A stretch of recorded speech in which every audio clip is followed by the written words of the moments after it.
Hello again, USAPEEC members around the globe. It's been just a few months since I last spoke with you in this way, but I felt it would be good to do so again, as so much has been going on within our organization in that short amount of time. Things we've been doing that will help make the services we provide to you even more valuable than they are now. First, I wanted to let you know that the USAPEEC headquarters staff recently held an off-site retreat entitled Charting a Course for USAPEEC's Future. As the name implies, we wanted to get everyone in our home office together to discuss what we can do to improve how we serve you, with the idea that we establish a strategy to do just that. We would then devise an action plan to implement that strategy. While our culture allows and encourages staff to offer suggestions to improve our services, I felt that with the transition of leadership at USAPEEC, there was a unique opportunity to hear collectively and individually their thoughts on what we do and what we can do better. For this program, we brought in an experienced outside facilitator to organize workshop sessions intended to get at those thoughts and to help determine the steps we would need to take to achieve our goals. We focused on 5 key areas of desired improvement, and those are market access, trade and technical services, global market development, member services and events, strategic communications and public relations, and finally, internal operations and processes.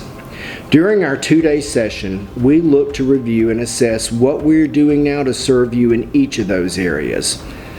Our goal was fourfold: to identify opportunities to improve what we do and how we do it, to decide on and prioritizing a near-term and a far-term course of action, to determine what actions we would need to take to achieve the outcomes we want, and then to implement those actions, and to inform all of you about them and how they will work to your benefit. The key to all of this is our staff, for they are the most important resources that we have here at USAPEEC, and they are the ones who will be charged with implementing the plan and carrying out those actions. To that end, it was a focus of our retreat, and continued to be the focus during a series of follow-up one-on-one sessions I had with each and every one of our staff. We sought to zero in on their strengths so that we know what skills we have in-house and how best to maximize their usage. Then, we did a deep dive into their current duties and responsibilities, with the idea of making sure they are best positioned to do the work that USAPEEC needs them to do. We also talked about their specific career goals and talents to ensure that this happens. The staff emerged from the sessions and the interviews unanimously calling it a success. And all of this led us to develop a strategic framework for our future, which I'd like to tell you a little bit about now. The framework we have developed is centered around those 5 strategic priorities I just mentioned: trade and technical services, global market development, member services and events, strategic communications and public relations, and finally, internal operations, which is the backbone of the USAPEEC organization. Our goal was to encourage cross-functional collaboration among all of our staff to achieve our goals, and several guidelines helped us to create the structure. We wanted to align our functions, activities, and talent to support those strategic priorities. We did not want to be constrained by a traditional organizational structure. We wanted to leverage our staff's talents and interests as best we could and provide leadership opportunities throughout the organization beyond supervisory or management roles. We also wanted to drive collaboration and teamwork, not only at our headquarters, but across all of our international offices and the great team that we have abroad. And we wanted to promote independence and accountability amongst our staff, supporting and recognizing their performance.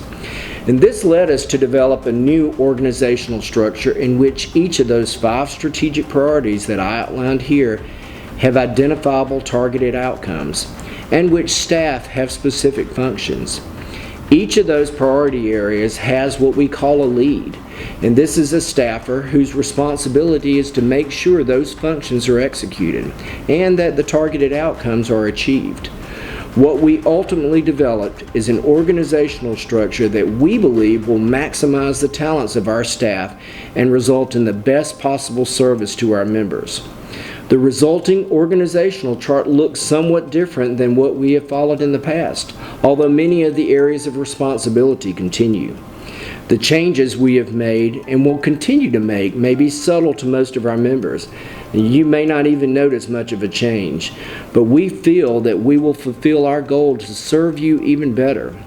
I said earlier that the work we have been doing was the result largely of a great deal of internal self-assessment, but I should reiterate that we drew on the expertise of our consultant and also our Chairman Paul Sauter and Vice Chairman John Pachowski. Together, they visited our headquarters in Metro Atlanta for 2 days to discuss much of what led us to develop our plan. In the past, it was tradition for the new USAPEEC chairman to come for a visit in which he or she would talk with our organization's executives. This time, however, Paul and John sat down often for at least an hour with each and every one of our staff to share their thoughts about the strengths and opportunities of USAPEEC. Just as importantly, the staff explained in detail what they do on a daily, weekly, and a longer-term basis to serve our members. It was an enlightening and rewarding couple of days by all accounts. We are committed to doing this again next year and every year going forward, as it stands to be very valuable to our staff. Having seen so much come out of the retreat, we anticipate continuing those sessions on an annual basis as well. I have already gone into considerable detail, and I have very much appreciated the time you granted me today to explain our strategy and goals. More is to come, of course. Changes to the changes are certain to be made. It's a fluid process. I promise, however, to keep all of you involved and updated as we go further along in this process so that you know what we are doing and why we are doing it. The end result, of course, is always to serve you better. Thank you for your time, and I hope you all have a great day.